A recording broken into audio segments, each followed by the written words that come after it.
তো hello everyone, আমি জানি তোমরা বিগত অনেক দিন ধরে আমার চ্যানেলে আমাকে সাপোর্ট করছো অ্যান্ড তোমরা আমাকে চ্যানেলের মধ্যে আমার ভয়েসের থ্রু আমাকে চেনো। আর যারা যারা আমার অনেক আগেকার সাবস্ক্রাইবার, তো তারা আমাকে খুব ভালো করে চেনে। বিগত কয়েকদিন ধরে একটা নিউজ যেটা খুব সার্কুলেট হচ্ছে, আর যেই নিউজটা আমাদের শুনতে কোনো মেয়েদেরকে, কোনো মানুষেরই ভালো লাগছে না। সেই নিউজটা হলো আরজি কল হত্যাকাণ্ড। রেপিস্টদের, মানে কি নৃশংস একটা মানুষ হলে এরকম একটা কাজ করতে পারে। আর আমাদের মতো এই স্টেটে আজকে মনে হয় 4-5 দিন ক্রস হয়ে গেছে, বা তার বেশিও ক্রস হয়ে গেছে।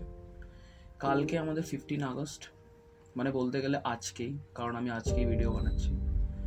তো আমরা সত্যিই কি স্বাধীন হয়েছি? আর আমাদের মেয়েরা কি সত্যিই স্বাধীনতা পেয়েছে?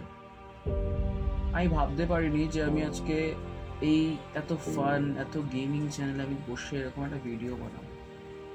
বাইরে খুব জোরে বৃষ্টি হচ্ছে, আর এই বৃষ্টিটা সারা কলকাতা ভাসিয়ে দেবে। আর আমি চাইবো যে এই বৃষ্টি থামার আগে আমরা যেন জাস্টিস পাই। আর এই স্বাধীনতা ব্যাপারটা না, মানে আমি বুঝে পাচ্ছি না ভাই, কি করে ব্রো। 15ই আগস্ট চলে এসছে, 78তম স্বাধীনতা দিবস। এখনো অবধি মেয়েরা নিজেকে রাত্রেবেলা 10টা-11টার পরে সেফ ফিল করছে না। কি দোষ ছিল? আমরা আরজি কলে যাই কি করতে? আমরা যাই ওখানটায় যাতে আমরা ভালোভাবে চিকিৎসা পাবো। নট অনলি আমাদের কান্ট্রি, বাংলাদেশ থেকে অনেকে আসে যারা আমাদের এখানে সরকারি হাসপাতালগুলোতে কম টাকায় চিকিৎসা করতে পারবে এবং ভালো চিকিৎসা করতে পারবে। তো সেখানে দাঁড়িয়ে সেই ডাক্তারদের সেফটি নিয়ে আমরা কি কিছু করতে পারছি? সাধারণ জনতা কিছু করতে পারছি?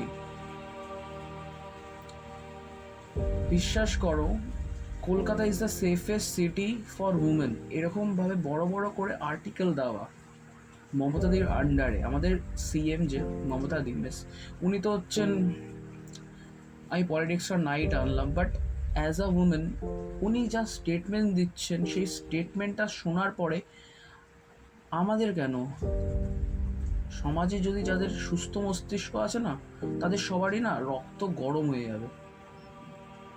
তিনি স্টেটমেন্ট দিচ্ছেন যে নাকি সেই মেয়েটার নাকি যার উপর দিয়ে এটা হয়েছে, যে দিদিটার, তার সাথে নাকি সেই রেপিস্টের কোনো সম্পর্ক থাকতে পারে। আমাদের আজকে দাঁড়িয়ে না এইসব শুনতে হচ্ছে। ইভেন কোন খানকির ছেলে আমি জানি না, আই ডোন্ট নো, আমাকে গালাগালি দিতে বাধ্য করছে। আমি ভেবেছিলাম গালাগালি দেবো না, বাট ভিডিওতে গালাগালি না দিলে হবে না। কোন খানকির ছেলে পুলিশ অফিসার নাকি মেয়ের বাবাকে টাকা দিয়ে কেসটা ঝামাঝাপা করতে চেয়েছে। এইবারে আসি হচ্ছে কি আমাদের মেন কনক্লুশনে, যে আমাদের কি করা উচিত এই টাইমে। স্টুডেন্টস, সাধারণ জনগণ, আর আমি সব ছেলেদেরকে বলতে চাই উদ্দেশ্য করে, তোমরা তোমাদের বাড়িতে মা বাবা, বোন, দিদি, মাসি, কাকি সবার জন্য যখন সুপারম্যান হতে পারো, তবে আজকে ডক্টর মৌমিতার জন্য সবাই সুপারম্যান হন। সবাই নিজের প্রোটেস্ট করুন।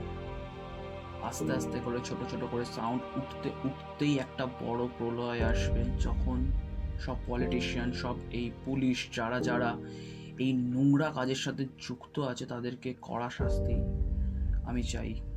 কড়া শাস্তি কাম্য হওয়া উচিত। আর স্টুডেন্টস, তোমরা ভয় পেও না, আমিও স্টুডেন্ট, তোমরাও স্টুডেন্ট, আমরাও প্রোটেস্ট করছি, তোমরাও প্রোটেস্ট করছো। আর এই প্রোটেস্টটা যেন চলতে থাকে যতক্ষণ না আমরা জাস্টিস পাই।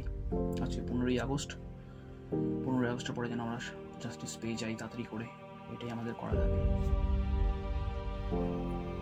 মোমবাতি নয়, মশাল জ্বালাও, প্রলয় আনো, আমরাই নতুন জেনারেশন। প্রলয়টা পুরো আমাদের হাতেই আছে।